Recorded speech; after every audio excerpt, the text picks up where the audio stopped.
Hello दोस्तों, नमस्कार। मैं भी आप सभी का एक बार फिर से बहुत बहुत स्वागत करता हूं इस यूट्यूब चैनल पे। तो आप सब कैसे हैं? उम्मीद करता हूं आप सब अच्छे होंगे, स्वस्थ होंगे। एमटीएस हवलदार एग्जाम की तैयारी बहुत ही अच्छी तरीके से कर रहे होंगे।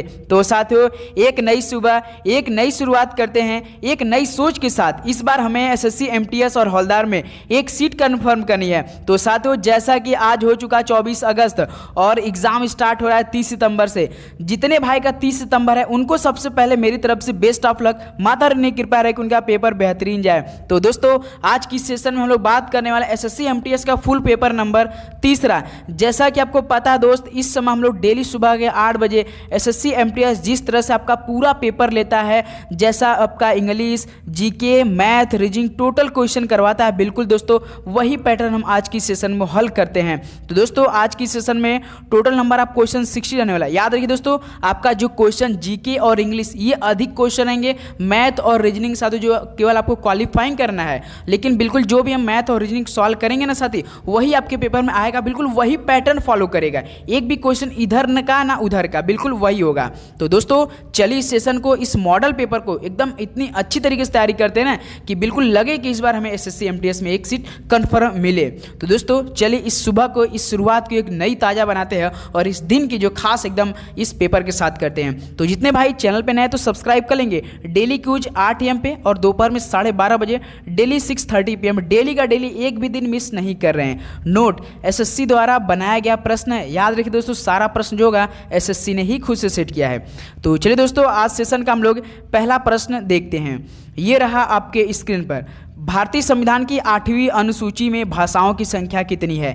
तो साथियों, भारतीय संविधान की 8वीं अनुसूची में भाषाओं की संख्या कितनी है? तो याद रखिए दोस्तों 22 थी। ऑप्शन पहले का हम लोग का सी बिल्कुल राइट ऑप्शन हो जाएंगे। ओके दोस्त, चलिए नेक्स्ट अगला सवाल देखते हैं। क्वेश्चन नंबर आपका सेकेंड। कौन सा महत्वपूर्ण अक्षांश भारत को दो लगभग बराबर भागों में विभाजित करता है?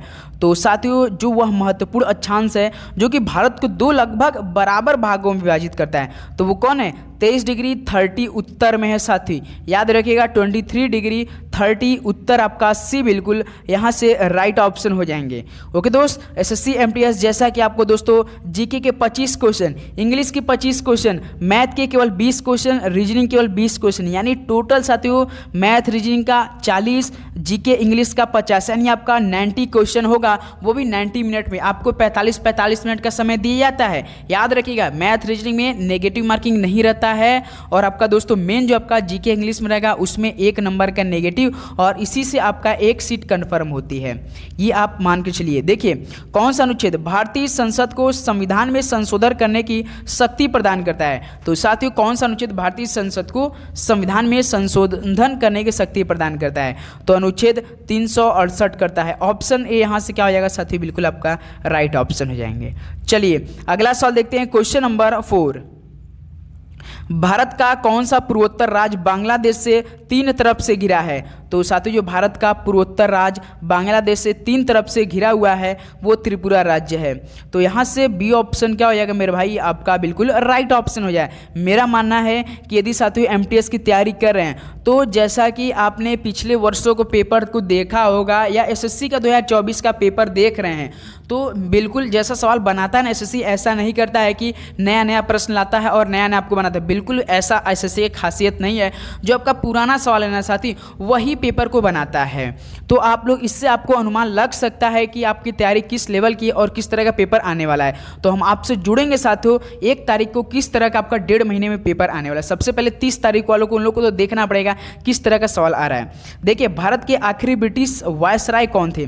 तो भारत के आखिरी ब्रिटिश वायसराय कौन थे? तो साथियों लॉर्ड माउंटबेटन थे। ऑप्शन सी यहाँ से क्या हो जाएगा? बिल्कुल राइट ऑप्शन हो जाएंगे। चलिए अगला सवाल देखते हैं। Question number 6। निम्नलिखित में नदियों में से कौन सी विषुवत रेखा को 2 बार पार करती है? तो साथियों, इन नदियों में से कौन सी विषुवत रेखा को 2 बार पार करती हैं? तो वो आपका ज़ायरे नदी है। ऑप्शन ए यहाँ से साथी बिल्कुल आपका राइट ऑप्शन हो जाएंगे। चलिए अगला सवाल देखते हैं। Question number 7। कामाख्या मंदिर भारत के किस आधुनिक राज्य में स्थित है? तो कामाख्या मंदिर भारत के आधुनिक राज्य तो साथी असम राज्य में स्थित है। ऑप्शन सी क्या हो जाएगा आपका? बिल्कुल राइट ऑप्शन हो जाएंगे। चलिए अगला सवाल देखते हैं। क्वेश्चन नंबर आपका 8 देखिए। पुर्तगाली उपनिवेश का प्रथम वायसराय भारत में कौन हुआ? मोस्ट इंपॉर्टेंट और साथियों एक्सपेक्टेड प्रश्न है। तो पुर्तगाली उपनिवेश का प्रथम वायसराय भारत में साथियों याद रखिए अल्मीडा बना था। कौन सा तो अल्मीडा हुआ था। तो सी ऑप्शन यहाँ से क्या हो जाएगा आपका? बिल्कुल राइट ऑप्शन हो जाएंगे। चलिए अगला सवाल देखते हैं, क्वेश्चन नंबर आपका 9। लास्ट में आपसे भी स्कोर पूछा जाएगा और आप लोग हर एक सवाल का स्कोर बताते चलेंगे साथी। देखिए, भारतीय संविधान में लोगों के लिए कल्याणकारी राज्य की स्थापना के बारे में कौन सा अनुच्छेद बताता है? तो साथियों भारतीय संविधान में लोगों के लिए कल्याणकारी राज्य की स्थापना के बारे में कौन सा अनुच्छेद बताता है? तो साथी मेरे अनुच्छेद आपका 39 बताता है। तो बी ऑप्शन यहाँ से क्या हो जाएगा आपका? बिल्कुल राइट ऑप्शन आर्टिकल 39 सा तो वेरी वेरी मस्ट इंपॉर्टेंट सवाल है। चलिए अगला सवाल देखते हैं, क्वेश्चन नंबर 10।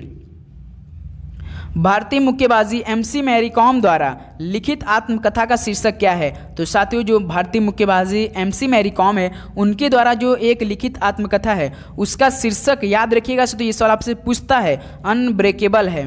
तो बी ऑप्शन क्या हो जाएगा मेरे भाई? बिल्कुल राइट ऑप्शन हो जाएगा। उम्मीद करूंगा दोस्तों कि आप सभी को ये सेशन काफ़ी हेल्पफुल लग रहे होंगे। यदि आपका एग्जाम जब भी शिफ्ट में हो तो बिल्कुल ऐसा ही पेपर आप देख कर जाएंगे और आपकी तैयारी भी दोस्तों काफ़ी नंबर 1 का मेरा माना कि इस बार जितने बार तैयारी किए हैं ना बिल्कुल मन से बिल्कुल जुनून के साथ कि इस बार हमें एमटीएस सिलेक्शन मिलेगा तो पूरा कन्फर्म उनको मिलेगा, क्योंकि पेपर का लेवल वही रहेगा और वो बिल्कुल एकदम साड़ी के तरीके से चल रहे हैं। जिस तरह से साथियों एकदम एक वे में चलते हैं ना, जितने बंदे देखेंगे एल्टीमेट सिलेक्शन रहते हैं जो कि एकदम नंबर 1 स्टूडेंट थे, वो उनका सपना रहता है ना, वो इधर उधर कभी नहीं भटकते हैं, तैयारी करते हैं बिल्कुल एकदम एक डायरेक्शन में तैयारी करें। तो मेरा मानना है कि तो आप लोग का भी वही एकदम तैयारी है इस बार।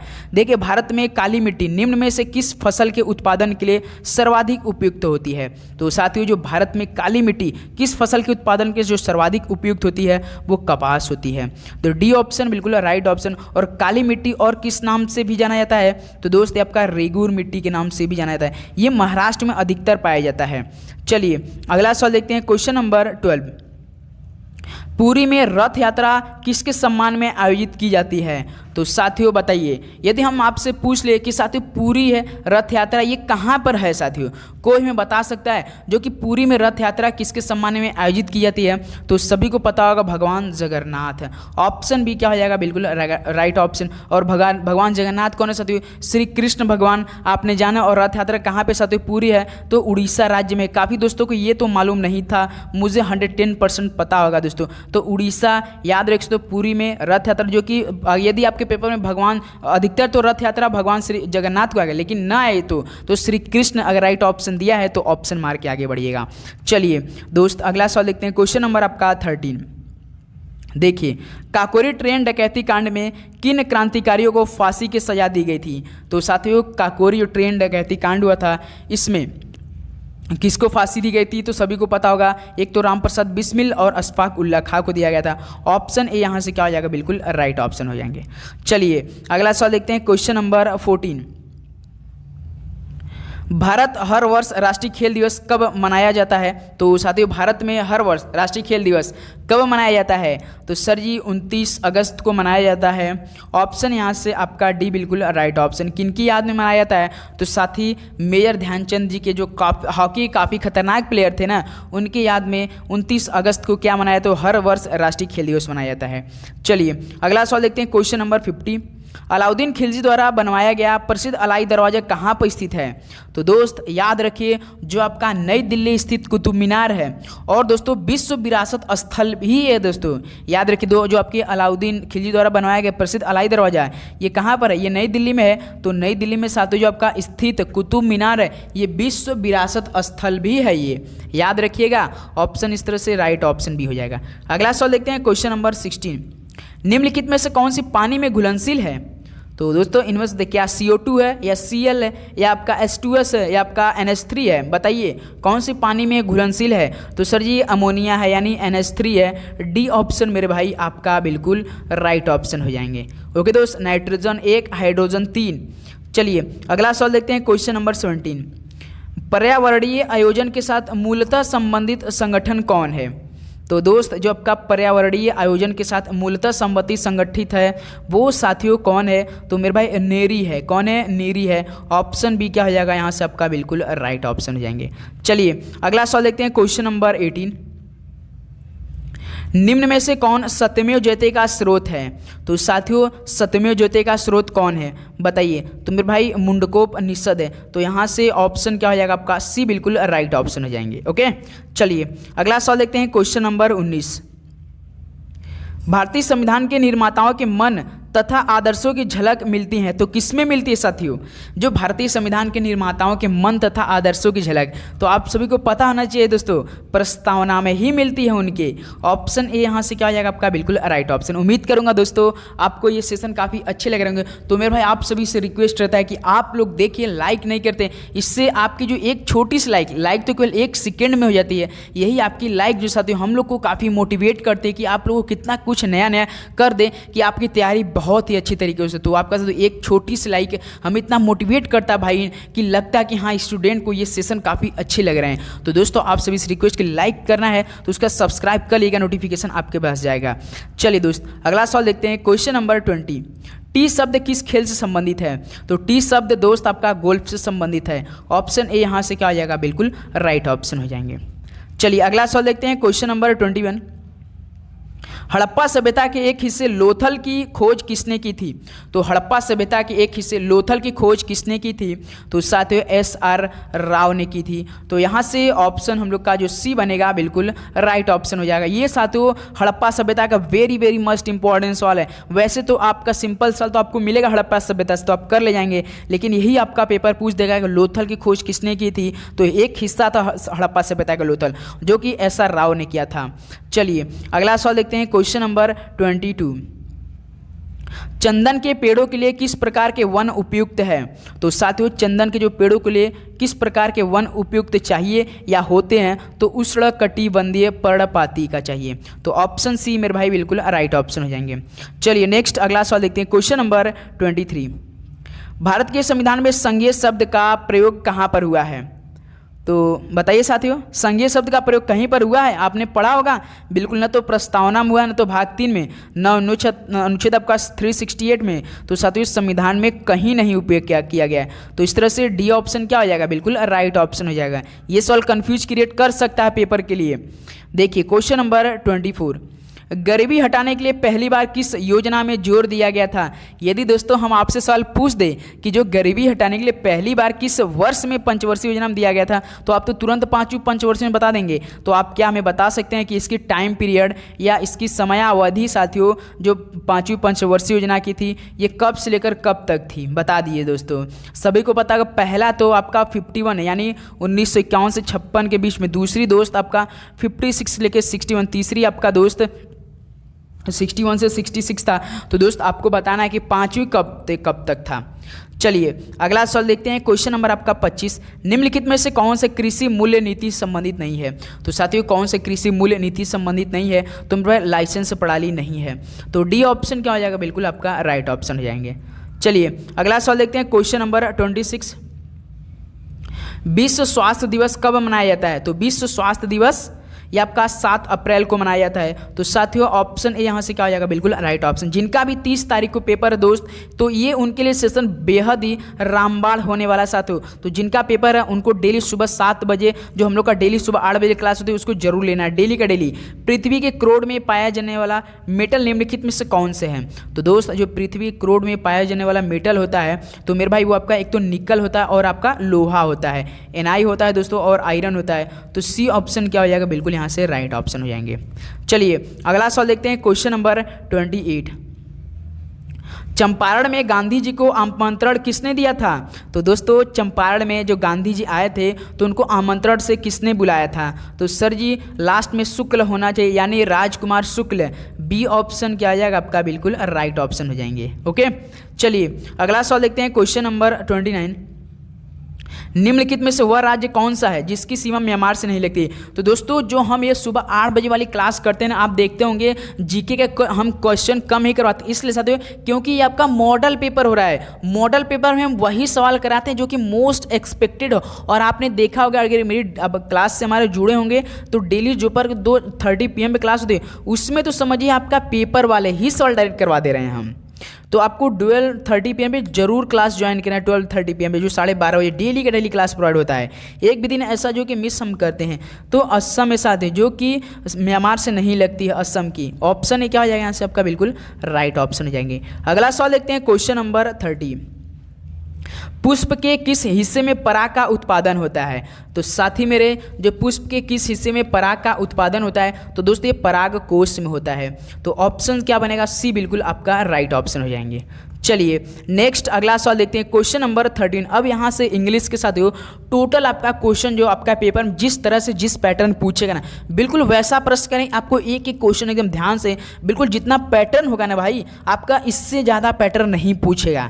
20 क्वेश्चन हम वही कराने जो आपके पेपर में पैटर्न बनेगा और लास्ट के जो 5 क्वेश्चन बनेंगे सदैव वो आपको जो पढ़ कर देना रहता है वो अपने से उसको करना रहता है, आपको पढ़ना पड़ता है, उसको समझना पड़ेगा।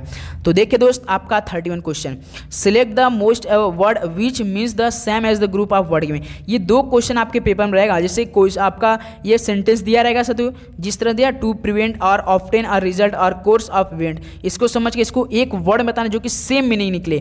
जैसे यहाँ पर दिया टू प्रिवेंट और आफ्टर रिजल्ट ऑफ कोर्स और इवेंट, इसका मतलब दोस्तों किसी परिणाम या घटनाओं आफ्टर रिजल्ट आफ्टर घटनाओं या आपका रिजल्ट परिणाम जैसे कि रोकने के लिए साथियों या बदलने के लिए।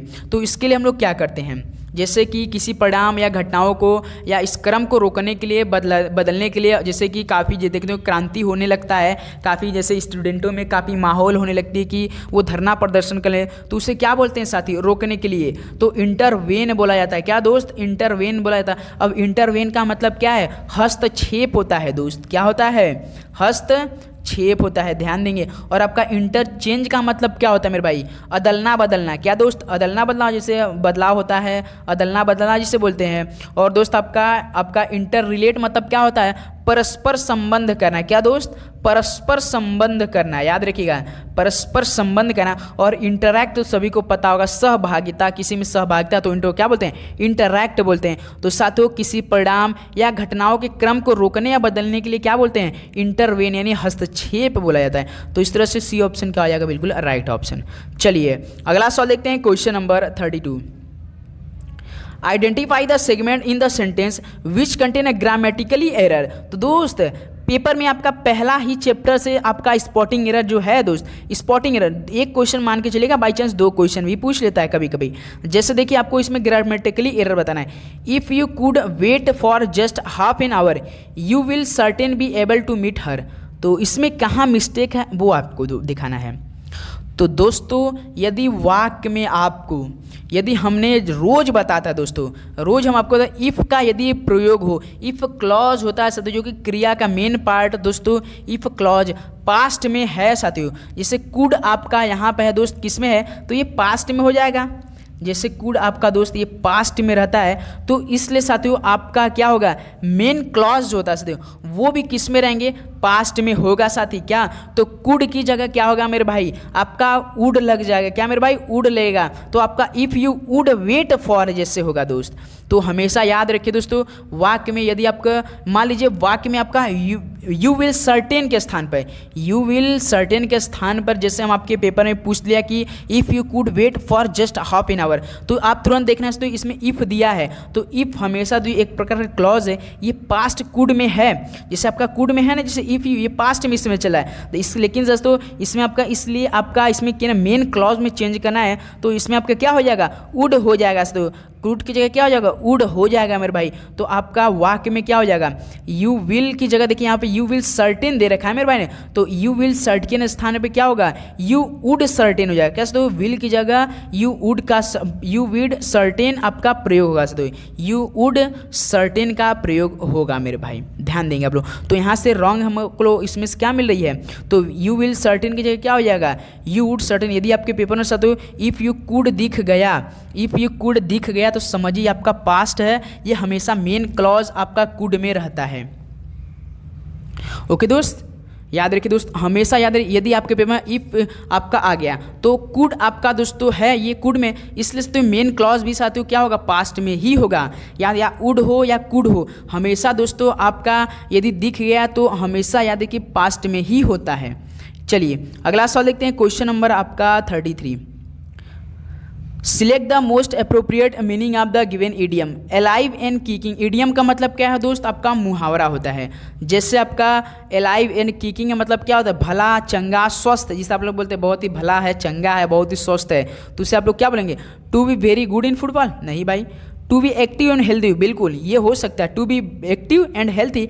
टू बी हैव चिल्डिसी, बिल्कुल नहीं। To be careless and unafraid, बिल्कुल नहीं। तो दोस्त आपका to be active and healthy हो जाएगा। अलाइविंग एंड केकिंग का मतलब क्या होता है, भला, चंगा, स्वास्थ्य। चलिए अगला सवाल देखते हैं, question number 34। Select the incorrectly spelled word. दोस्त एक प्रश्न आपके पेपर में आएगा, 1 से 2 क्वेश्चन आएगा ये पेपर में, इनकरेक्ट दिया रहेगा और आपको वही सिलेक्ट करना है। तो बताइए राइट ऑप्शन। जैसे पहला दिया है एड्रेस, अब एड्रेस का स्पेलिंग क्या होता है मेरे भाई, तुरंत आप लोग बताइए क्या होता है स्पेलिंग एड्रेस का। ADDRESS होता है, केवल सिंगल एस होता है, बताइए। तो यहाँ से ऑप्शन ए रॉन्ग है। अब मिड डे का मतलब क्या होता है, जैसे कि मिड डे का मतलब दोपहर होता है ना, तो दोपहर होता है। और कडल का मतलब क्या होता है, एक प्रकार का गले लगाना, जिससे आप लोग गले लगाते हैं तो उसे क्या बोलते हैं, कडल बोलते हैं, गले लगाना होता है। उसके बाद अक्कर मतलब पाया जाना, घटित होना, उसे क्या बोलते हैं, अक्कर बोलते हैं। लेकिन दोस्त यहाँ से हम लोग सिलेक्टली इनकरेक्ट ही कर रहा है, तो वो क्या हो जाएगा, आपका एड्रेस हो जाएगा। ओके चलिए अगला सवाल देखते हैं, question number 35। Select the incorrectly spelled word. अब देखिए दोस्त यहाँ से फिर आपसे इनकरेक्टली पूछा, तो बताइए इसेंस, टॉलरेंस, प्रीफरेंस या इंसिस्टेंस, कौन इनमें से रॉन्ग है। इसेंस क्या मतलब होता है, सार होता है। और टॉलरेंस, टॉलरेंस मतलब क्या हो, सहनशीलता, लेकिन इसका स्पेलिंग क्या होता है, बताइए दोस्त।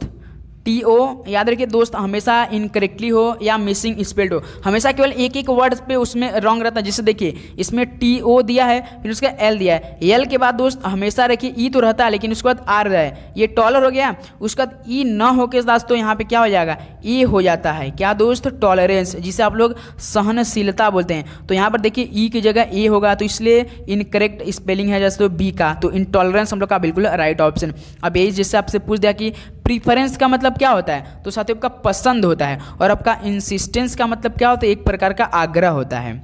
प्रीफरेंस पसंद, टॉलरेंस सहनशीलता, इसेंस मतलब सार। चलिए अगला सवाल देखते हैं, क्वेश्चन नंबर 36। देखिए दोस्त, select the most appropriate synonym of the given word. Crucial, synonyms मतलब पर्यायवाची शब्द। क्रूशियल, क्रूशियल का मतलब क्या होता है, बहुत ही महत्वपूर्ण, जरूरी, ये आप कहते हैं बहुत ही क्रूशियल सिचुएशन में आ चुका है, तो क्या हो जाएगा सिनोनिम्स, क्या वाइटल होगा। वाइटल का मतलब क्या हो जाएगा मेरे भाई, तुरंत बताएंगे, राइट ऑप्शन क्लिक कीजिए।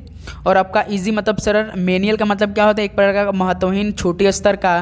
ट्राइवियल का मतलब आपका तुच्छ होता है दोस्त। तो आपका क्रूशियल क्या हो जाएगा 36 का, तो साथ ही मेरे आपका राइट ऑप्शन का वाइटल हो जाएगा मेरे भाई। क्या हो जाएगा, वाइटल मतलब महत्वपूर्ण हो जाता है, बहुत ही विशेष होता है। तो इस तरह से ऑप्शन ए क्या हो जाएगा आपका, बिल्कुल राइट ऑप्शन हो जाएंगे। ओके चलिए अगला सवाल देखते हैं, question number 37। Select the most appropriate antonym of the given word. अब एंटोनिम मतलब विलोम शब्द, रिनॉर्ड। तो दोस्तों रिनॉर्ड का मतलब क्या होता है, एक प्रकार का प्रसिद्ध, क्या दोस्त, प्रसिद्ध होता है। आप तो कहेंगे सर फेमस माने प्रसिद्ध होता है, बिल्कुल भाई, आपका रिनॉर्ड भी मतलब क्या होता है, प्रसिद्ध ही होता है, ध्यान देंगे। तो बताइए दोस्तों, ऑब्सक्योर का मतलब क्या, स्पष्ट होता है मेरे पास, स्पष्ट, निम्न। और वेन का मतलब क्या होता है, एक प्रकार का व्यर्थ, क्या दोस्त, व्यर्थ आप बोल सकते हैं या व्ययी भी बोल सकते हैं। और आपका नोटेड, नोटेड मतलब आपका क्या होता है, विख्यात होता है एक प्रकार का। और ग्लोरियस, आप जिसे बोलते हैं ग्लोरियस, बहुत ही ग्लोरियस, यशस्वी जिसे बोलते हैं आप लोग। लेकिन हमसे यहाँ पर रिनॉर्ड, प्रसिद्धि, इंटोनिम क्या हो जाएगा, वेन, वेन हो जाएगा दोस्त। अब क्या हो जाएगा, ऑब्सक्योर, मेरे भाई ऑब्सक्योर होगा। ऑब्सक्योर का मतलब हमने बता दिया स्पष्ट, निम्न। तो ऑप्शन ए बिल्कुल राइट ऑप्शन। रिनॉर्ड का क्या हो जाएगा, ऑब्सक्योर हो जाएगा, याद रखिएगा, ऑप्शन ए बिल्कुल राइट ऑप्शन। अगला सवाल देखते हैं, question number 38। Select the most appropriate word to fill in the blank. The blood finder app is very useful in the correct donor. तो इसका मतलब दोस्त बताइए, the blood finder app is very useful in locating या unlocking या starting या establishing. क्या करता है, रक्त खोजने के लिए ऐप सही दाता का पता लगाने के लिए बहुत क्या होता है, उपयोगी होता है। तो क्या होगा, लोकेटिंग ना होगा मेरे भाई, जो हम लोग रक्त को खोजने वाला ऐप होता है तो उसको सही मतलब डाटा का पता लगाने में क्या करता है, बहुत ही सही उपयोगी होता है। तो blood finder app is very useful in locating the correct donor. आप देखेंगे साथियों, आपको यदि ब्लड की ज़रूरत है आप फाइंडर ऐप करेंगे, खोलेंगे, वहाँ पे बहुत अच्छा लोकेट कर देगा, डायरेक्शन दे देगा। ऑप्शन ही क्या हो जाएगा, बिल्कुल यहाँ से राइट ऑप्शन हो जाएंगे। चलिए दोस्त, नेक्स्ट अगला सवाल देखते हैं, question number 39, chinks in the armour one idiom.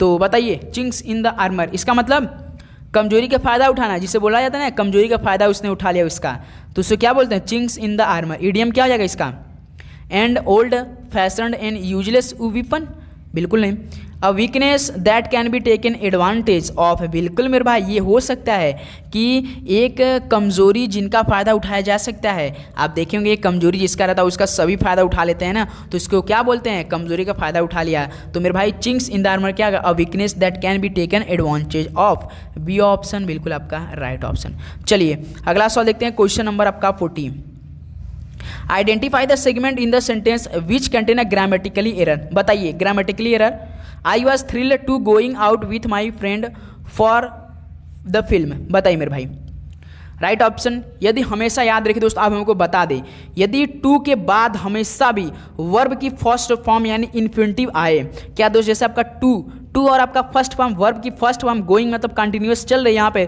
तो हमेशा दोस्त इन्फिनिटिव। अब किसी को ये भी नहीं मालूम है इन्फिनिटिव होता है क्या, तो क्रिया का एक विशेष रूप होता है जिसका उपयोग संज्ञा विशेषण क्रिया विशेषण एक रूप में किया जा सकता है। क्रिया का एक रूप होता है दोस्तों इन्फिनिटिव। इन्फिनिटिव क्या होता है, एक पेपर के लिए बहुत ही जरूरी है आपके एमटीएस खासकर, इन्फिनिटिव होता है साथियों क्रिया का एक विशेष रूप होता है जिसका साथियों हम उपयोग संज्ञा या तो विशेषण या क्रिया विशेषण के रूप में भी किया जा सकता है। तो दोस्त टू के बाद हमेशा वर्ब की फर्स्ट फॉर्म आए तो हमेशा याद रखिए आई वॉज थ्रिल्ड, टू क्या हो जाएगा, टू गोइंग आउट हो जाएगा मेरे भाई, टू गोइंग आउट। तो यहाँ से क्या हो जाएगा मेरे भाई, कभी भी ये क्या हो जाएगा, विथ माई फ्रेंड क्या हो जाएगा, टू गोइंग के बाद हमेशा क्या हो गया, टू गो आउट का प्रयोग है। क्या दोस्त, टू गो आउट का प्रयोग होगा, न कि कंटिन्यूअस का प्रयोग होगा, केवल टू गो आउट का प्रयोग होता है दोस्त। जैसे आपका टू के बाद गोइंग दिया ना, एक प्रकार का ये कंटिन्यूअस है और कंटिन्यूअस का प्लस इन्फिनिटिव है और वर्ब की फर्स्ट फॉर्म लगी मेरे भाई, तो हमेशा याद रखिए टू गोइंग आउट के बाद स्थान में हमेशा टू गो आउट हो जाएगा, ना कि टू गोइंग होगा, कंटिन्यूअस में नहीं होगा। ओके दोस्त, उम्मीद करूंगा आप लोग समझ, जितने भी ट्रिक बता रहे दोस्त, जितने भी इंग्लिश का इसमें आपको क्लास प्रोवाइड करें और ट्रिक के साथ कि आपको इस तरह का अगर प्रश्न आया तो आप ऐसे टैकल करेंगे। Select the most appropriate antonym of the given word. Irritate, जैसे आप चिढ़ा देते हैं या गुस्सा दिला देते हैं किसी को ना, तो उसे क्या बोला था, इरिटेट। तो इसका मतलब क्या हो जाएगा, शॉक, शॉक मतलब झटका देना।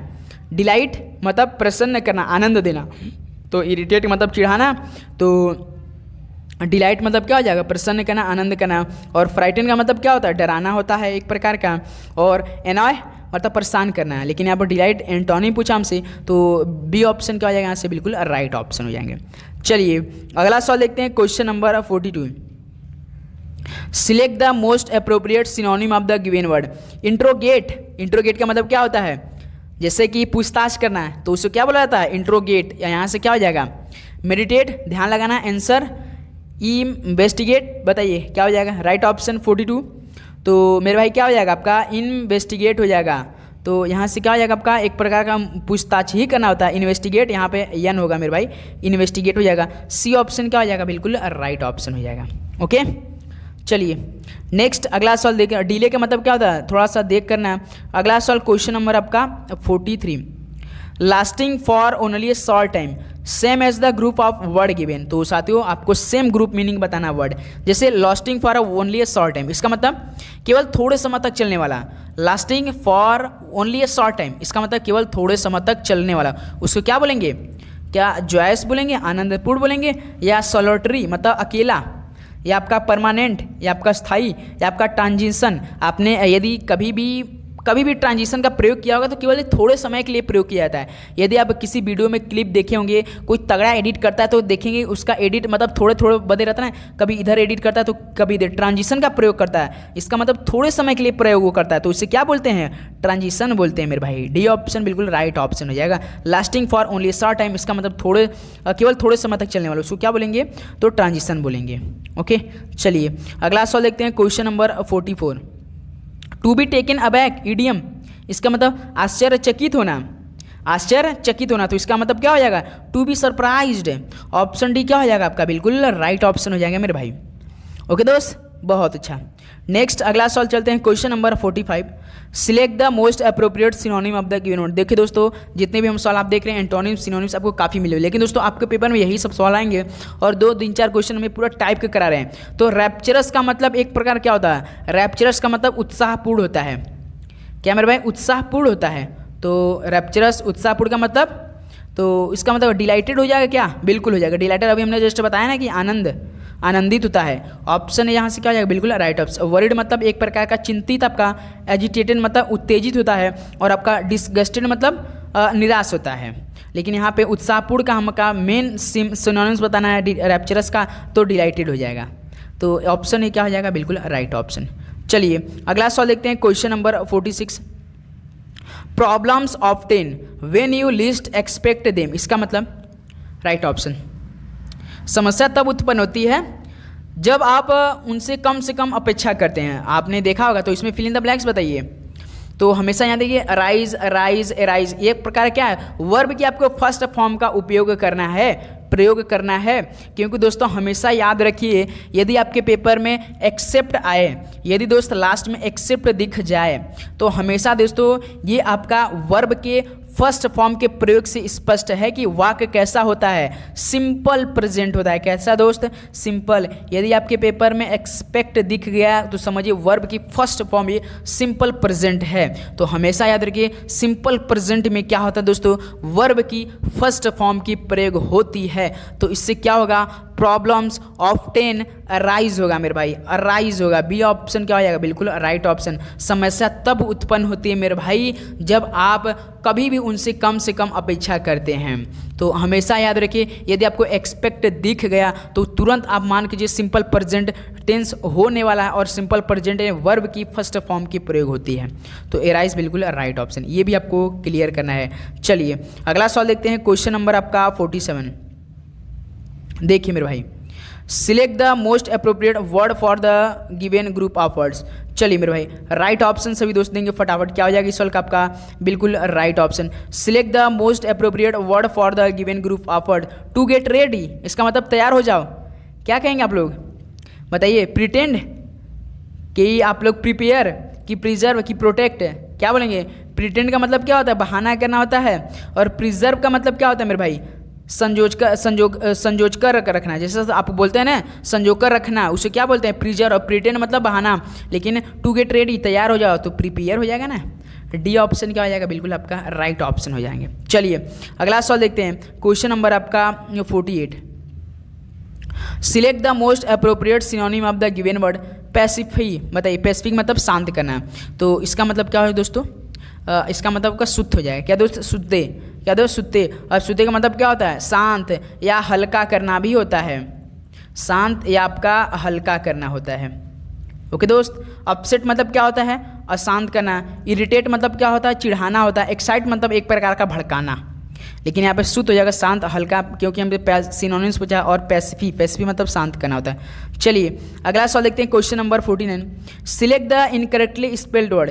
इनमें से इनकरेक्टली ऑफशूट, शाखा, ऑफिशिएट मतलब कर्तव्य, ऑफेंस मतलब क्या होता है? अपमान दोस्त। स्पेलिंग OFFENCE होता है। ENC ना कि ANC होता है। देखिए बीच में ए दिया, हमने यहाँ पे बताया यदि मिस स्पेल हो या करेक्ट स्पेलिंग, केवल एक एक वर्ड पे आपको ध्यान देना है। तो ऑप्शन सी बिल्कुल राइट ऑप्शन हो जाएगा। ऑफ स्प्रिंग मतलब क्या होता है? वंशज, संतान, उसे बोला जाता है। ऑफशूट मतलब शाखा, ऑफिशिएट मतलब आपका कर्तव्य, ऑफेंस मतलब एक प्रकार का दोस्त जिससे आप लोग अपमान दोष बोलते हैं ना, उसी को।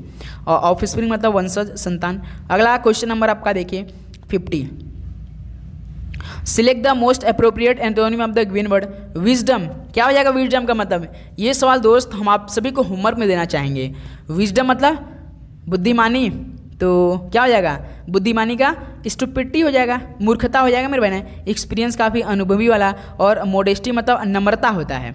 और आपका इंटेलिजेंस मतलब बुद्धिमत्ता होता है। लेकिन यहाँ पे स्टुपिडिटी बिल्कुल राइट ऑप्शन, मूर्खता हो जाएगा विजडम का। सी ऑप्शन बिल्कुल राइट ऑप्शन। तो दोस्त इस तरह से आपका इंग्लिश का और जीके क्वेश्चन कंप्लीट होता है। अब आपका मैथ की क्लास चलेगी। मैथ एकदम ध्यान से दिएगा दोस्तों। और देखिए मैथ में जितने भी सवाल हम करा रहे हैं साथियों ना, बिल्कुल वही प्रश्न करा रहे हैं, बिल्कुल वही पैटर्न करा रहे हैं। बिल्कुल आप उसको पढ़ कर जाइएगा, वो तरीका समझिएगा। तरीका मेन है दोस्तों, समझिए करने का तरीका, वही आपके पेपर में आएगा, उसी टाइप का सवाल आएगा। ओके दोस्त, चलिए तो अब आप लोग अच्छे से इंग्लिश को प्रश्न का हल कीजिए। जिनका एग्जाम में बेस्ट ऑफ लक। मिलते हैं साथियों, कितने बजे मिलेंगे? अब जब ये क्लास समाप्त होगा तो मिलेंगे दोपहर के 12:30 बजे एकदम नए सेशन के साथ, बिल्कुल ज़बरदस्त साथ। तो इसलिए आप सभी लोग चैनल पे नए तो रिक्वेस्ट है कि सभी लोग सब्सक्राइब करके बिल नोटिफिकेशन ऑन करेंगे। ओके दोस्त, चलिए मिलते हैं दोपहर के 12:30 बजे। ये क्लास मैथ और रीजनिंग की जरूर लीजिएगा दोस्त। ओके, चलिए क्वेश्चन नंबर 51 देखिए।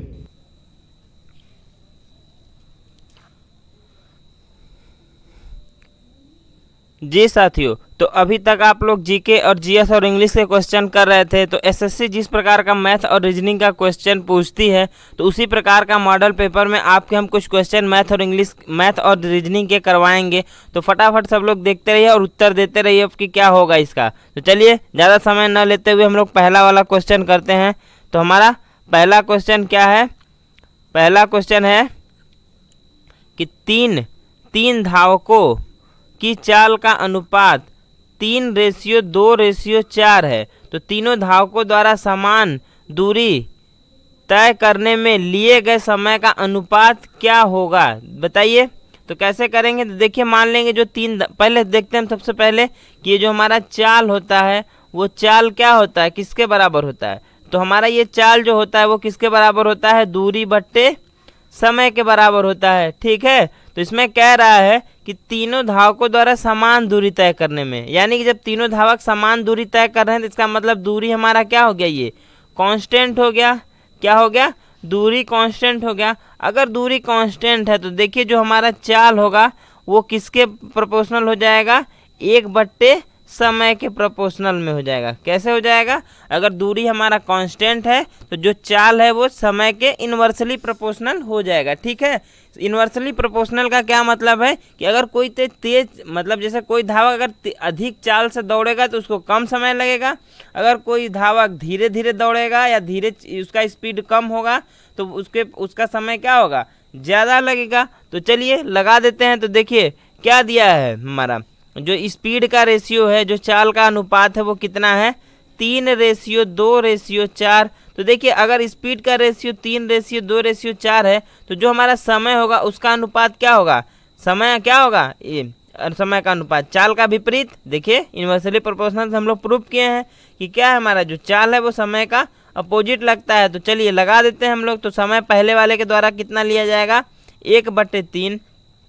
दूसरे के द्वारा लिया जाएगा समय 1/2 और तीसरे के द्वारा लिया जाएगा समय 1/4। क्योंकि दूरी समान है तो इसलिए हम सीधे इन्वर्स कर देंगे। ठीक है, अब देखिए ये तो हमारा सरल अनुपात है नहीं, ये भिन्न वाला अनुपात है। तो भिन्न वाले अनुपात को सरल अनुपात में बदलने के लिए हम लोग क्या करते हैं? जो हर में संख्याएं दी होती हैं इनका एलसीएम ले लेते हैं। तो 3, 2 और 4 का एलसीएम कितना होगा? 12 एलसीएम है। अब 12 से पूरे अनुपात में क्या कर दीजिए? गुणा कर दीजिए। देखिए किसी भी अनुपात में किसी भी संख्या से आप गुणा करिए या भाग करिए तो अनुपात पे कोई फर्क नहीं पड़ता है। तो यहाँ पे हमें 3, 2, 4 का एलसीएम 12 आया तो सब में हम लोग क्या कर देंगे? 12 से गुणा कर देंगे। ठीक, तो 1/3 गुणे 12 रेशियो 1/2 गुणे 12 रेशियो 1/4 गुणे 12। देखिए कितना आया, इससे काटेंगे तो ये 4 रेशियो 2 से 6 बार में कटेगा 12, 4 रेशियो 6 और ये 3 बार में, यानी कि उनके द्वारा जो लिया गया समय होगा उसका अनुपात 4:6:3 होगा। यानी हमारा ऑप्शन ए क्या हो गया? इसका सही उत्तर हो गया। ठीक है, चलिए नेक्स्ट क्वेश्चन की ओर बढ़ते हैं। Question number 52। तो क्वेश्चन नंबर 52 हमारा क्या है कि उस त्रिभुज की क्षेत्रफल ज्ञात कीजिए जिसका आधार 34 सेंटीमीटर और संगत ऊंचाई 22 सेंटीमीटर है। ठीक, तो देखिए जो हमारा त्रिभुज का क्षेत्रफल होता है उसका फॉर्मूला क्या होता है? 1/2 गुणे आधार गुणे ऊंचाई होती है। ठीक है, क्या होता है? 1/2 गुणे आधार गुणे ऊंचाई। देखिए आधार कितना दिया है, रख दीजिए। 1/2 आधार है आपका 34 और गुणे ऊंचाई कितना है? 22 सेंटीमीटर है। तो काट दीजिए, काटेंगे इसको तो कितने बार में? 11 बार में कटेगा। 11 का 34 में गुणा करेंगे तो 11 चौक 44, 4 11 33 और 4 37, 374 सेंटीमीटर स्क्वायर। कोई है ऑप्शन में? हाँ, ऑप्शन नंबर सी। ठीक है, तो हो जाएगा इसका। ठीक, चलिए नेक्स्ट क्वेश्चन की ओर बढ़ते हैं। Question number 53। तो क्वेश्चन नंबर 53 क्या है हमारा कि राम और रहीम क्या है राम और रहीम की औसत आयु 10 वर्ष है, रहीम और रमेश की औसत आयु 15 वर्ष है, राम और रमेश की औसतन आयु 20 वर्ष है।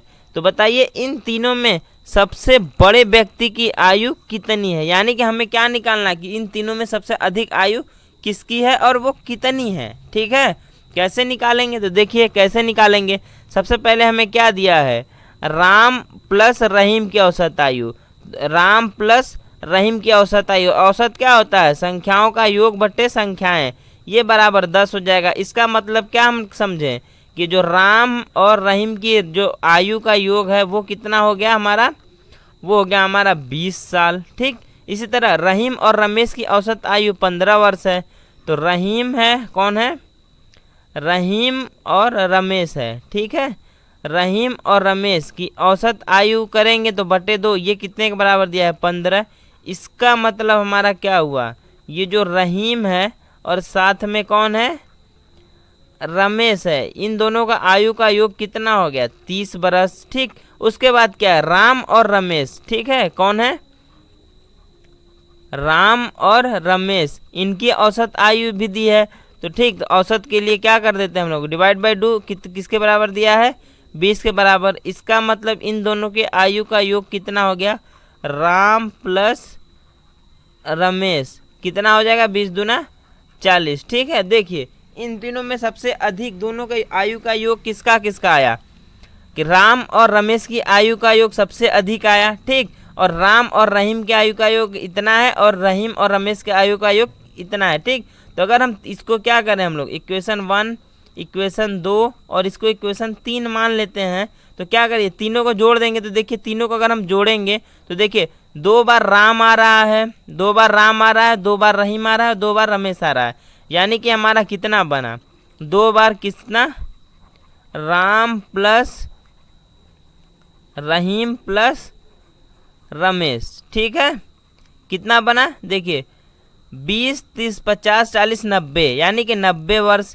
यानी कि अगर हम तीनों की आयु का योग देखें तो कितना हो जाएगा, राम प्लस रहीम प्लस रमेश, इन तीनों की आयु का योग कितना आया, 45 बरस आया। ठीक है, तो हमसे पूछा क्या है कि सबसे बड़े व्यक्ति की आयु कितनी है। तो देखिए अगर हम तीनों की आयु में राम रहीम और रमेश में से राम और रमेश का निकालेंगे तो रहीम का आयु आएगा, और रहीम की आयु कितनी आएगी, 45 माइनस 5 करेंगे तो इसका कितना आ जाएगा, बस 5 वर्ष। जायज़ बात है, 5 वर्ष सबसे बड़ा है नहीं। तो देखिए अगर रहीम की आयु 5 वर्ष है तो देखिए रहीम की आयु 5 वर्ष है तो राम की आयु कितनी हो जाएगी, 20 में से 5 घटा दें इसकी हो जाएगी 15 वर्ष। ठीक, अगर राम की 15 वर्ष है तो रमेश की कितनी हो जाएगी, देखिए राम का अगर हम 15 इसमें रखें तो रमेश की कितनी आएगी, 25, और 25 ही सबसे बड़ी आयु है। ठीक है, तो इस तरह से हम लोग क्या करेंगे, निकाल लेंगे।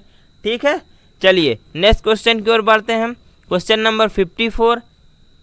क्वेश्चन नंबर 54 क्या है हमारा, कि देखिए क्या है, 12,600 रुपये पर 2 वर्ष के लिए 10% वार्षिक दर पर वार्षिक रूप से संयोजित चक्रवृद्धि ब्याज ज्ञात कीजिए। ठीक है, तो चक्रवृद्धि ब्याज का फॉर्मूला क्या होता है, सिंपल सा फॉर्मूला है हमारा, कंपाउंड इंटरेस्ट बराबर क्या होता है, प्रिंसिपल, फिर ब्रैकेट में हमारा होता है 1 प्लस रेट बटे 100 के पावर n माइनस 1। क्या हो गया, ये फॉर्मूला हो गया, रख दीजिए वैल्यू। देखिए प्रिंसिपल हमारा कितना है, प्रिंसिपल है हमारा 12,600, ब्रैकेट में 1 प्लस रेट कितना है 10%, 10 बट्टे 100, और समय कितना है 2 वर्ष माइनस 1। ठीक, निकाल लीजिए।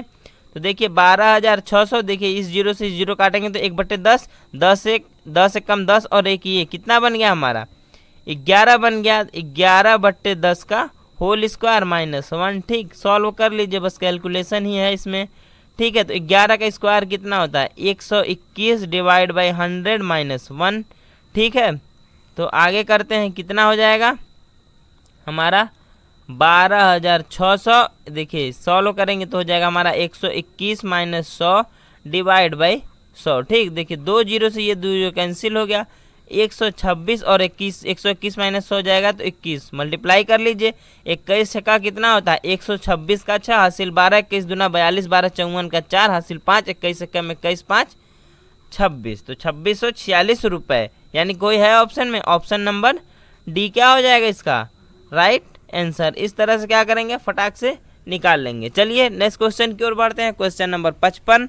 तो क्वेश्चन नंबर हमारा 55 क्या है कि वह सबसे छोटी संख्या कौन सी है जिसे 478 में जोड़ा जाना चाहिए ताकि प्राप्त संख्या 5, 6 और क्रमशः 12 से पूर्णतः विभाज्य हो जाए। ठीक, तो कैसे करेंगे इसको, तो देखिए इस टाइप का क्वेश्चन जब भी आ जाएगा कि कोई संख्या दे दे और कोई 3 संख्या देगा, पूछेगा किससे पूरा विभाजित हो जाए, तो देखिए कैसे करेंगे। सबसे पहले क्या करते हैं हम लोग, 5, 6 और 12, देखिए इससे क्या करते हैं, देखिए 5, 6 और 12 से कोई ऐसी संख्या विभाजित होगी जो इन तीनों का कोई एलसीएम ही हो, वही संख्या 5, 6 और 12 से पूर्णतः विभाजित हो जाएगी। तो चलिए निकालते हैं। तो देखिए 5 और 6 और 12 का अगर हम एलसीएम निकालें तो एलसीएम हमारा क्या होगा, इन तीनों का हम क्या निकाल रहे हैं, एलसीएम। ठीक, तो क्या कितना होगा, 5 और 6, 5 और 6 का एलसीएम 5 6 के 30, 30 होगा। तो 30 तो देखिए 5 से विभाजित है, 6 से विभाजित है, पर 12 से नहीं है। ठीक, तो 30 तो होगा नहीं, तो 30 दूना 60 करके देखते हैं हम लोग। 60, देखिए 60 12 से भी विभाजित है, 6 से भी, 5 से भी, यानी कि वह संख्या कौन सी है, एलसीएम इन तीनों का 60 है। यानी 60 ही एक ऐसी संख्या है जो 5 से, 6 से और 12 तीनों से विभाजित हो रही है। पर देखिए 60 478 के आसपास तो है नहीं, हमसे पूछा है 478 में हम क्या जोड़े, तो देखिए इन तीनों से 5, 6 और 12 से वही संख्या विभाजित होगी जो या तो 60 होगी या कोई 60 का कोई गुणज होगा, या तो 60 होगी या कोई 60 का गुणज होगा। तो देखते हैं हम लोग 478 के आसपास 60 का कौन सा गुणज है। तो देखिए 478 के आसपास 60 का गुणज है, अगर हम इसमें 8 से गुणा कर दे तो हमारा बनता है 480, यानी 480 5, 6 और 12 तीनों से विभाजित हो जाएगी। ठीक, और हमसे वही पूछा है कि वह सबसे छोटी से छोटी संख्या कौन सी है जिसे हम 478 में जोड़ दे तो हमारा पूरा 5, 6 और 12 से विभाजित हो जाए। तो देखिए हम लोग 478 में क्या जोड़े कि हमारा 480 मिल जाए, यानी +2, यानी 2 अगर हम जोड़ देंगे तो हमारा ये पूरा संख्या क्या हो जाएगा, विभाजित हो जाएगा। यानी ऑप्शन सी क्या हो गया हमारा, इसका राइट आंसर हो गया। ठीक है, चलिए नेक्स्ट क्वेश्चन की ओर बढ़ते हैं, क्वेश्चन नंबर 56। क्वेश्चन नंबर 56 क्या है हमारा, ये 3/4, 15/16 और 18/5 का महत्तम समापवर्तक क्या होगा। तो देखिए संख्याएं कितनी दी है, हमारी संख्याएं दी हैं हमको 3/4, 15/16 और 18/5, यही संख्या दी है ना। तो देखिए जब भी अगर आपसे किसी भिन्न में, जैसे कोई भिन्न में संख्याएं दे दे और उसका एचसीएफ पूछे, तो इसका एचसीएफ क्या होता है, हर जो अंश में संख्याएं दी होती है अंश का हम क्या लेते हैं, अंश का एचसीएफ निकालते हैं। अंश का क्या निकालते हैं हम लोग, अंश का एचसीएफ निकालते हैं, डिवाइड बाई जो संख्याएं हर में दी होती है, जो संख्याएं हर में दी होती है हर का हम लोग क्या निकाल लेते हैं, एलसीएम निकालते हैं। ठीक है, अगर यही हम कर देंगे तो ये इन तीनों का एचसीएफ निकल जाएगा। याद रखिए अगर कोई संख्याएं भिन्न में दी होगी तो भिन्न का एचसीएफ निकालने के लिए हम क्या करते हैं, जो संख्याएं अंश में दी होती है तो अंश वाले को हम एचसीएफ निकाल लेते हैं, बट्टे हर का एलसीएम निकाल लेंगे। ठीक है, चलिए निकाल लेते हैं। तो देखिए 3, 15 और 18 का एचसीएफ क्या होगा, देखिए 3, 15, 18 में कॉमन सबसे बड़ी क्या है, 3 ही है, तो इन तीनों का एचसीएफ क्या हो जाएगा, 3 हो जाएगा। ठीक है, तो एचसीएफ 3 हो गया और 3 वाला ऑप्शन एक ही मिल रहा है हमें। ठीक है, 3 वाला ऑप्शन एक ही मिल रहा है, 3/80, और यही इसका राइट आंसर हो जाएगा, तो ऑप्शन डी सही हो जाएगा। ठीक है, पर अगर क्रॉस चेक करना चाहते हैं आप लोग तो देख लीजिए 4, 16 और 5 का एलसीएम क्या होगा, 4, 16 का एलसीएम तो 16 हो जाएगा, और 16 और 5 का 16 × 5 80 होता है एलसीएम, तो 3/80। ठीक है, इसी तरह हम लोग एचसीएफ निकालते हैं भिन्न वाले का। ठीक है, चलिए नेक्स्ट क्वेश्चन की ओर बढ़ते हैं, क्वेश्चन नंबर 57। क्वेश्चन नंबर 57 क्या है कि एक मेज को 2450 रुपये में खरीदा जाता है और फिर 2940 रुपये में बेच दिया जाता है। तो बताना हमें कि लाभ प्रतिशत कितना होगा। ठीक, तो देखिए जो हमारा लाभ होता है वो किसके बराबर होता है, लाभ होता है हमारा selling price minus cost price. इसमें हमारा ये देखिए 2450 क्या है, कॉस्ट प्राइस है, और 2940 क्या है, सेलिंग प्राइस है, तो घटा लीजिए। तो अगर आप लोग 2940 माइनस 2450 करेंगे, 2940 माइनस 2450, तो देखिए 2940 माइनस 2450 करेंगे तो 0 का 0, 14 में से 5 जाएगा आपका 9, और 8 में से 4 गया 4, यानी कि 490 रुपये का लाभ हो रहा है। तो हमें परसेंटेज प्रॉफिट का फॉर्मूला क्या होता है, profit upon cost price into 100। तो देखिए हमारा प्रॉफिट कितना है, 490 रुपये का प्रॉफिट है, कितने पे, तो हमारा है ये 2450 और परसेंटेज में निकालते हैं तो 100 से गुणा, तो 0 से 0 49 45 200। देखिए इससे काटेंगे तो 5 बार में पूरा पूरा कट जाएगा 50, क्योंकि 50 पंजे 250 होता है, एक इधर कम है 5 इधर कम है, तो 5 बार में कटेगा, 5 से इसको काटेंगे तो ये 20 बार में। यानी ये जो हमारा परसेंटेज प्रॉफिट आया वो कितने का आया, 20% का आया। कोई है ऑप्शन में, ऑप्शन नंबर सी इसका सही उत्तर हो जाएगा। ठीक है, चलिए नेक्स्ट क्वेश्चन की ओर बढ़ते हैं, क्वेश्चन नंबर 58। तो क्वेश्चन नंबर 58 क्या है हमारा, देखिए रीजनिंग का क्वेश्चन है, सीरीज वाला। क्या है कि 23 का संबंध 168 से है, तो हमें बताना है 16 का संबंध किससे होगा। चलिए निकालते हैं। तो देखिए सीरीज को सॉल्व करते समय हम लोग क्या करते हैं, पहले देखते हैं कि कोई गुणज या कुछ आसपास का चीज़ तो नहीं बन रहा है, तो ऐसा तो कुछ है नहीं। 23 का गुणा करेंगे तो कभी भी आपका 168 नहीं बनेगा। 23 में हम लोग अगर 8 से गुणा करते हैं तो 20 8 है 160 और 3 8 84, 184 बन जाएगा, नहीं है। अब 23 में हम लोग क्या करते हैं, अब देखते हैं अगर 23 का गुणज नहीं बना तो 23 के एक आगे जोड़ कर देखें या एक पीछे जोड़ के देखते हैं, हो सकता है कोई गुणज बन जाए। तो देखिए अगर 23 में हम लोग क्या करें अगर हम लोग 23 में अगर एक जोड़ ले तो बन जाता है 24, और 24 का गुणा अगर हम 7 में करें तो 7 चौक 28, 7 दूना 14 16, 168 बन रहा है। यानी क्या किया है इसमें, देखिए +1 करके गुणा 7 कर दिया है, +1 करके गुणे 7 करने पे ये आ रहा है। चलिए इसमें भी हम लोग कर देते हैं। 16 में अगर हम लोग +1 करेंगे तो कितना बनेगा, 17 और गुणे 7 करेंगे तो 119। है कोई ऑप्शन में हो तो ऑप्शन ए क्या हो जाएगा, सही हो जाएगा। सीरीज वाले में देखिए इसी तरह बैठाते हैं, जो चीज़ बैठ जाए बस वही फार्मूला लगा के बस फटाक से कर लीजिए सॉल्व। ठीक है, इसमें कोई आप फार्मूला सोचिए कि मिलेगा तो ऐसा कुछ है नहीं। कई टाइप के सीरीज बनते हैं, तो जहाँ जो क्या कर जाए, जो रूल फॉलो कर जाए बस उसी तरह कर दीजिए। जल्दी समझ गए। इसमें क्या क्या है, 23 में एक जोड़ा है 24 और 24 का 7 में गुणा कर दिया है तो कितना बन गया 168। उसी तरह अगर हम लोग 16 में एक जोड़े तो 17 और 17 का 7 में गुणा करें तो 119। ऑप्शन मिल गया, बस यही ऑप्शन सही हो जाएगा। चलिए नेक्स्ट क्वेश्चन की ओर बढ़ते हैं, क्वेश्चन नंबर 59।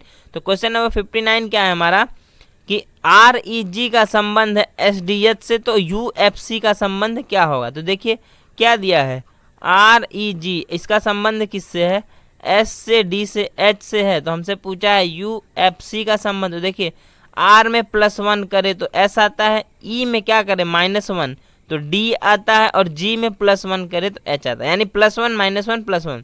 तो U में अगर आप +1 करेंगे तो V, F में -1 करेंगे आप लोग तो क्या आ जाएगा, E आ जाएगा, और C में हम लोग +1 करें तो D, तो VED क्या हो रहा है, कोई है ऑप्शन में, हाँ ऑप्शन नंबर D इसका सही उत्तर हो गया। ठीक है, चलिए नेक्स्ट क्वेश्चन की ओर बढ़ते हैं, क्वेश्चन नंबर 60। ये भी आपका श्रृंखला वाला क्वेश्चन है। कैसे है, तो देखिए क्या है, 153 158 151 156 149 154 100, मतलब आसपास के बस जुड़ा है। तो देखिए क्या क्या है, 153 और 151 -2 किया है, फिर 151 -2 तो 149 -2 147 आया। ठीक, मतलब -2 के ऑप्शन देखते हैं दूसरे वाले में क्या पैटर्न है। दूसरे वाले में देखिए 158 से 156 -2, 156 से 154 -2, तो इधर भी हम लोग क्या करेंगे -2 कर देंगे, तो 154 -102 करेंगे तो 152। है कोई ऑप्शन में, तो ऑप्शन नंबर ए क्या हो जाएगा, 152 हो गया। ठीक है, तो इस तरह से सीरीज को सॉल्व करते हैं। देखिए ये सभी क्वेश्चन आपके प्रीवियस ईयर में आए हुए क्वेश्चन थे। ठीक है ना, तो हो सकता है आगे भी एग्जाम में सेम इसी पैटर्न में क्वेश्चन आए, तो आप लोग का बस क्या करना है, आप लोग इसी तरह से बस प्रैक्टिस करते रहिए, पढ़ते रहिए। बाकी हमारे चैनल पे सुबह 8 बजे आपको क्लास मिल रही है, दोपहर में 12 12:30 बजे क्लास आती है, फिर शाम को टॉपिक वाइज क्लास आती है। जो आपके हुबहू SSC पूछती है सेम वही क्वेश्चन है। तो अगर आप पूरी क्लास को मन से करेंगे तो आपके एग्जाम में बहुत ही फ़ायदा होने वाला है। तो बस मन से पढ़ते रहिए और चैनल को सब्सक्राइब और शेयर भी वीडियो को करते रहिए। बाकी धन्यवाद।